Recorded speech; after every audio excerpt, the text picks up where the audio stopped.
जय जय शिव शंभु आप सबको। आज गीता अध्ययन में आज के सत्र में हम छठे अध्याय ध्यान योग को जानेंगे। ध्यान योग में 33वें और 34वें श्लोक में आज हम प्रवेश करेंगे, जिसमें अर्जुन आज सब प्रश्न कर रहे हैं कृष्ण से। मन यानी प्रश्न कर रहा है आत्मा से, भक्त यानी प्रश्न कर रहा है परमात्मा से। अब देखते हैं आज वो किस विषय में। आज वो मन के विषय में बात कर रहे हैं कि मन का क्या स्वभाव है, मन का क्या क्या शक्तियां हैं, मन की कितना ताकतवर है मन। ये अर्जुन कृष्ण को बताते हुए कुछ जिज्ञासा कर रहे हैं। जानते हैं, वो कहते हैं 33वां श्लोक में वो कह रहे हैं, योयम गतस्त्वाम प्रोक्तः साम्येन मधुसूदन एतस्य अहम न पश्यामि चंचलत्वात् स्थितिम स्थितिराम। 34वें श्लोक में वो कह रहे हैं, चंचलम ही मनः कृष्ण प्रमाथि बलवदृढ़म् तस्याहं निग्रहं मन्ये वायोरपि सुदुष्करम्। अब इसमें मन के स्वभाव को उसके बारे में पूछते हुए वो और बताते हुए कृष्ण से प्रश्न कर रहे हैं। वो कहते हैं कि हे कृष्ण, आपने जो मुझे अभी तक का जो योग पद्धति और जो ज्ञान और जिसमें दृढ़ रहने का जो ज्ञान दिया, वो मेरे लिए मान पाना थोड़ा अव्यावहारिक, मेरे लिए कहूँ या मन के लिए मान पाना अव्यावहारिक और असहनीय हो रहा है। क्योंकि आप हर परिस्थिति में संभाव में रहने की बात करते हैं, हर पुरुष में परमात्मा को, हर जीव में परमात्मा को देखने की बात करते हैं, किंतु यहाँ कहीं कोई अच्छा भी कर रहा है, कोई बुरा भी कर रहा है, तो सब में वो कहते हैं, तो वो ये सब मानना मेरे लिए असहनीय और अव्यवहारिक सा लग रहा है। और ये लग रहा है क्योंकि इसका कारण जो है, क्योंकि मन चंचल तथा अस्थिर है। अब यहाँ पे मन की बात आई है। अब जरा इसके लिए पहले हमें मन को सूक्ष्मता जान लेना होगा। मन क्या है? मन यानी क्या? मन कोई वस्तु नहीं है, मन कोई रूप नहीं है, मन कोई भेद वो नहीं। मन उस स्वयं आत्मा की तरह मन का कोई आकार नहीं है। मन उस निराकार से निकला हुआ एक शब्द है, उस निराकार के द्वारा निकला हुआ एक शब्द है, उस आत्मा का शब्द है। तो शब्द हमारे, जितना हमारा जो शब्दकोश हमारे भीतर बैठा हुआ है, स्मृतियाँ हमारे अंदर जो जिस कोश में बैठी हुई हैं, उस संपूर्ण कोश और उसकी शक्तियों को मन कहते हैं। और वो दिखता नहीं है, वो ऐसा शत्रु है, वो ऐसा तुम्हारा शत्रु कहो या मित्र कहो, मित्र भी वही है और शत्रु भी वही है ना। अब तुम ना उसे मित्र कह सकते ना उसे शत्रु कह सकते, वो मित्र भी है और शत्रु भी है। जिस समय वो वासनाओं से ग्रसित है तो वो आपका सबसे बड़ा शत्रु है, और जिस समय उसमें प्रेम बस जाता है तो उससे बड़ा आपका कोई मित्र नहीं है। किंतु वो उसका कोई आकार नहीं है, वो अदृश्य शत्रु है, अदृश्य मित्र है। अब अदृश्य से कैसे लड़ोगे? अदृश्य से कैसे लड़ोगे? जो दिखाई नहीं देता उससे कैसे लड़ोगे? अर्जुन यही कह रहे हैं, मैं कैसे लड़ूं? आप कहते हैं मन से, मन को समझा, कैसे समझाऊं? कोई होता मैं उसे साध लेता, कोई पुरुष होता मैं उसे जीत लेता, कोई योद्धा होता मैं उसे हरा देता। लेकिन जो दिखता ही नहीं, जिसका कोई आकार ही नहीं, जो कहीं भी किसी भी समय किसी भी मेरे भाव में अपना स्थान बना लेता है, मैं उसको कैसे पकड़ूं? अगले श्लोक में वो इसी के आगे बढ़ के कह रहे हैं कि क्योंकि मन चंचल, अस्थिर और हठीला, अत्यंत बलवान है, इसलिए मुझे इसे वश में करना वायु को वश में करने से भी अधिक कठिन लगता है। और सत्य है, इसमें कोई दोराही नहीं है कि मन को वश में करना वायु को वश में करने के समान ही कठिन है। बहुत कठिन है, कठिन है लेकिन असंभव नहीं है। इसके लिए हमें अपने इंद्रियों को वश में करना है, मन को वश में नहीं करना है। हम मन को वश में करने चल पड़े, मन अपने आप वश में हो जाएगा। आपको इंद्रियों को कंट्रोल, इंद्रियां यानी आपके जो बाहर के जो कार्य करने के जितने भी हाथ हो गए, आँख हो गए, मुंह हो गई, कान हो गए, पैर हो गए, त्वचा हो गई, इन सब को संयमित रखना होगा। मन चाहे कुछ भी कहे, इसमें किसी कहीं से आपने मन को नहीं मारा है। आप इन्हें संयमित रखिए अपने हर कर्मों में। तो यहाँ पे अर्जुन, इन 2 श्लोकों में अर्जुन का जो प्रश्न है, हम सबका भी जो प्रश्न है वो यही है कि मन बहुत ताकतवर है, उसे उसको पे काबू पाएं तो पाएं कैसे।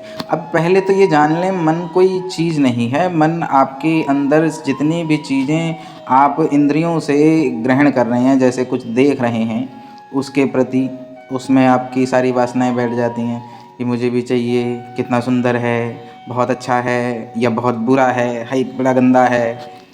ये जो अच्छा बुरा जो बना रहा है आपके भीतर, वो वासनाएं हैं। तो जब मन के भीतर जब ये बन रहे हैं, तो ये जो हम देख रहे हैं, जो हम सुन रहे हैं, जो हम कर रहे हैं, हम जहाँ जो जिन पाँव से जहाँ जा रहे हैं, इन सब को हमें कंट्रोल करना होगा, हमें इन सब को बदलना होगा। आज तक इन सब की जगह पे हम जो जो करते आए हैं उन सब को बदलना होगा।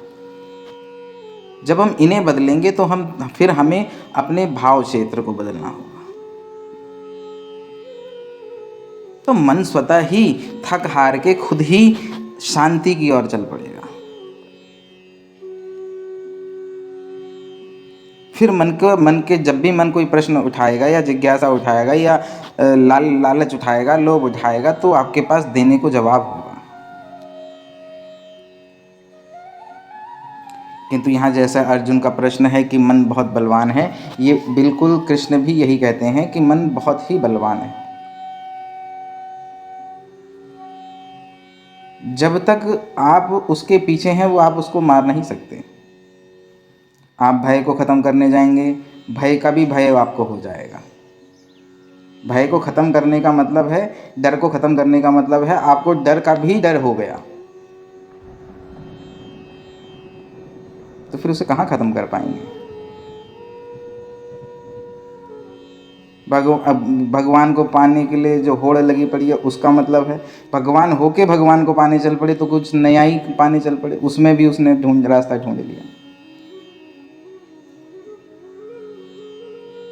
वो हर जगह रास्ता ढूंढ लेगा। तो अब इसका क्या उपाय, तो अर्जुन यही पूछ रहे हैं कि मैं ये जान रहा हूँ कि मन को हराना बहुत मुश्किल है, इसको कैसे मैं हराऊं, ऐसे इसके मन के पार में कैसे देख पाऊं, ये अर्जुन जानना चाह रहे हैं। ये अर्जुन की जिज्ञासा है कि आपने जो ज्ञान दिया वो तो सब है तो ठीक, लेकिन अभी भी मुझे मन के तल पे ये सब अव्यवहारिक और असहनीय प्रतीत हो रहा है।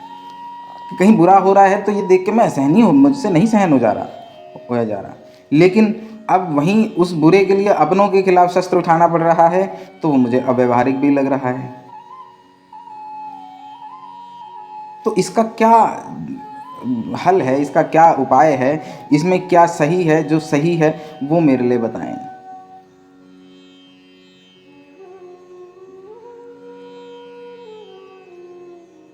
तो मन एक समूची हमारी जितनी जानकारियां हैं, हमारी जितनी ली हुई हमारी जानकारियां हैं, या हमारे मन में हमारे अंदर शब्दकोश में इकट्ठे किए हुए विचार हैं, थॉट्स हैं, चाहे वो अच्छे बुरे जिस भी तदात्म में हैं, हमारा मन वैसा ही है। हमने हर अच्छी चीज से भी बुराई ही उठाई है। यहाँ क्या बुरा है, यहाँ जो भी इस संसार में जितने भी तुम्हारे पंडित, पुरोहित, मौलवी, पादरी जितने भी हैं, वो सब कहते हैं ये दुखों का संसार है। कहाँ है भाई दुख, किसको है दुख? ये संसार जब, ये ब्रह्मांड जब प्रेम की रचना है, तो दुख कहाँ हो जाएगा प्रेम में? काहे का दुख, काहे का सुख? यहाँ तो आनंद है। लेकिन वो तुम्हें एक दौड़ दौड़ाना चाहते थे, तो तुम्हें ये बताया कि यहाँ सब दुख है, चारों तरफ दुख है, ताकि तुम छटपटाओ उस दुख से निकलने के लिए। यहाँ दुख है कहाँ? आपको दुख दिखा रखे हैं।